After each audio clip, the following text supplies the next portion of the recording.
Hey guys, we are back for another day of Read Along with Alane, and this week we are reading outside to get some fresh air. So I hope you guys are getting outside. You can hear the birds and the trees. It's going to be pretty cool, all right? So we left off with chapter 18, which was a short chapter, but Hugo was going after Abigail, and we also learned that he heard what she said when he was up in the jukeberry tree. And you know, it's not always good to hear what people have to say about you, so that kind of hurt his feelings, you know. But he runs into Jasper and Fetch, and he's going to go after Abigail. So let's pick up with Abigail and find out what's happening to her. Chapter 19.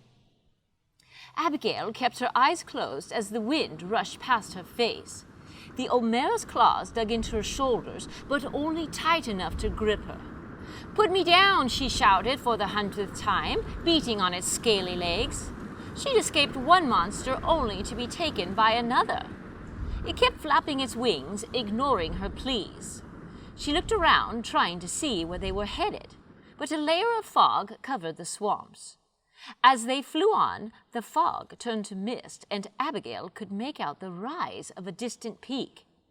This was the eastern end of Balfour Island, a wild, untamed place filled with roaming Shankara wolves, packs of sneevils, and other ghastly creatures.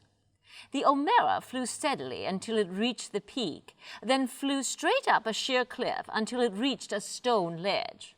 It released her, sending her tumbling, and landed next to her with the last of its claws. Abigail scuffed her knees on the rough stone, but no bones were broken. Standing on shaky legs, she looked around, nearly fainting at how high up they were. The O'Mara snorted at her, blowing steam from its nostrils. "What do you want?" she said, stinging and aching. "Why did you bring me here?" The O'Mara jerked its head toward a tall pile of sticks. Not a pile, a nest. "You want me to look inside?" Abigail asked, and then drew back as a horrible thought occurred. "Or am I the next meal for your hatchlings?" The creature snorted again and then whimpered softly. Abigail sighed. "Fine. I suppose if you wanted to eat me, you would have already." She stalked over to the nest. The tangle of sticks and moss was taller than she was. Taking a step up onto the twisted branches, she peered over the top. Inside were two inky black hatchlings, fresh out of their shells, gaping at her with wide, open maws. Their baby teeth were already sharp, but a third one hadn't hatched yet. She looked down at the O'Mara. "What is it you want me to do?" The O'Mara leapt inside the nest, nudging an unhatched egg toward Abigail, then waited. It was crazy, but the O'Mara seemed to want her to do something about her unhatched egg.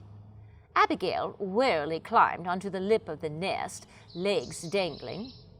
The two hatchlings tried to nip at her ankles, but the Mama O'Mara growled at them, and they yelped, retreating behind her. Abigail slowly lowered herself into the nest. Stretching her hand out, she touched the unhatched egg. The shell was surprisingly warm to the touch. She knelt closer and put her ear to the speckled surface, listening. Startled, she looked up at the O'Mara. "Your baby is still alive." The O'Mara's eyes looked watery, as if it was tearing up. "You're just a big softy, aren't you?" Abigail said. "Why isn't your baby hatching?" The O'Mara settled down and put its scaly head on its claws, staring longingly at the egg. "You don't know," Abigail guessed, "and you're worried." She paced around the egg, studying it from every angle. "But why drag me into it?" One of the hatchlings decided Abigail was too tasty a treat to resist and darted out from behind its mother, trying to chop down on her leg. Instinctively, Abigail zapped it with a dazzling blast of blue witchfire. It shocked the baby O'Mara, but didn't hurt it. The mother O'Mara didn't hesitate to swing her spiked tail, sending the hatchling spinning out of the nest to land with a wailing thud on the stone ledge. The Mama O'Mara jerked her head at the egg and then back at Abigail's hands. Abigail looked down at them. You want me to use my witch fire on the egg? That's why you took me? But what if I hurt it? The Omera moaned a long, deep sound. Even Abigail understood that. If I don't do something, it will die anyway. The Omera chuffed. It waited, talons clenched around the sticks. Behind it, the other hatchling peered out with curious eyes. Abigail went back to the egg, putting her hands on it again. She shook her head. I'm not sure I can help. I'm sorry. The Omera growled low, and Abigail looked into its eyes, reading the message clearly. It was up to her to get the hatchling out, or she wasn't leaving this nest.